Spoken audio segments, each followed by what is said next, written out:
नमस्कार मित्रों हमारे जीवन में नवरात्रों का भी विशेष महत्व है। और ये भी संयोग जानिए कि जब रमज़ान ख़त्म होने को होती है, ईद आने को होती है, तो उससे पहले नवरात्रे आरंभ हो जाते हैं और पूरा देश एक प्रकार से रमज़ान से लेकर नवरात्रों की समाप्ति तक, रामनवमी तक आप कह सकते हैं कि पूरा का पूरा देश व्रत, उपासना और आध्यात्मिक मूल्यों में लीन रहता है।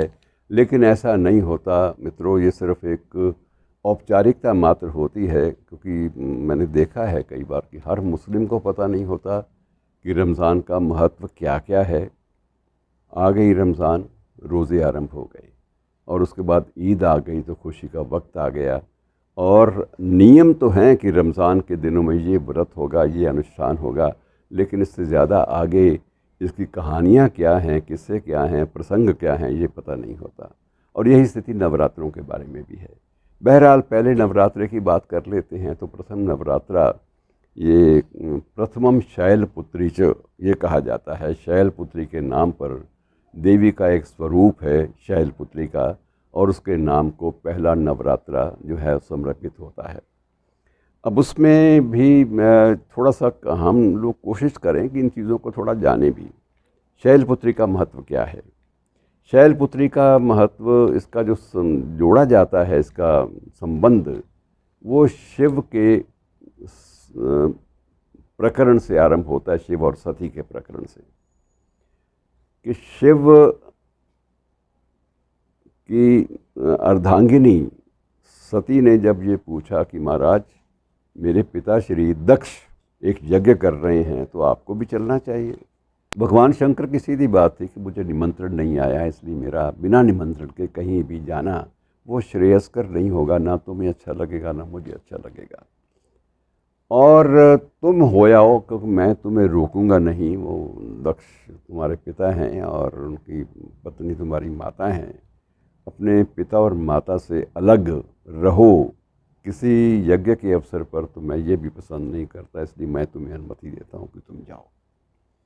और सती भगवान शंकर का अनुमति पत्र तो नहीं होते थे इन दिनों में, आदेश लेकर वो जाती है और वहाँ जाके देखती है कि वहाँ सभी देवी देवताओं के लिए स्थान है, लेकिन उसके पति के लिए कोई स्थान नहीं है, शंकर भगवान के लिए। और वो क्षुब्ध होती है। बाद में कथा ये भी चलती है कि दक्ष ने जानबूझकर भगवान शंकर का अपमान करने के लिए उनकी एक प्रतिमा अपने द्वारपाल के रूप में स्थापित कर दी थी।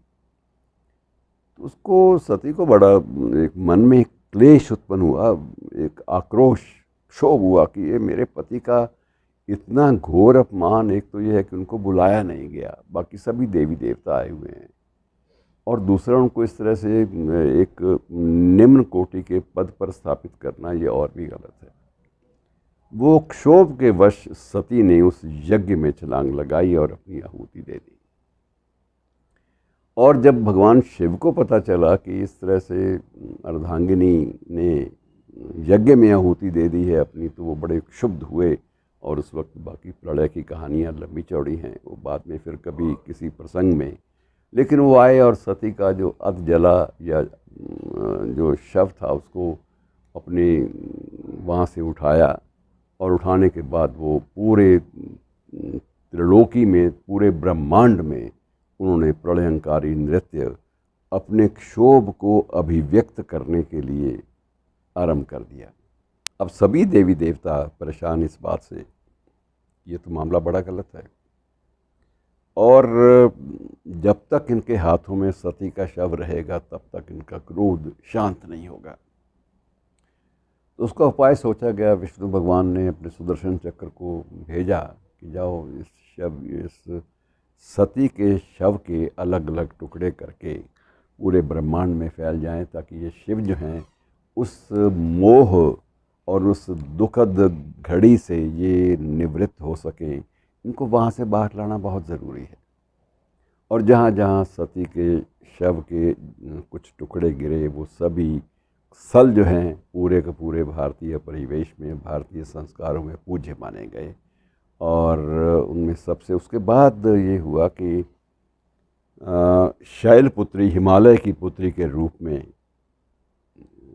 जन्म हुआ, जिन्हें हम पहला, जिनकी स्मृति में, जिनको याद करते हुए, जिनकी आराधना में पहला नवरात्र हम मनाते हैं, तो ये शैलपुत्री के साथ उनका भगवान शंकर का फिर से पाणी ग्रहण संस्कार हुआ, संसार में शांति आई, और उन्हीं शैलपुत्री के नाम को समर्पित होता है पहला नवरात्रा।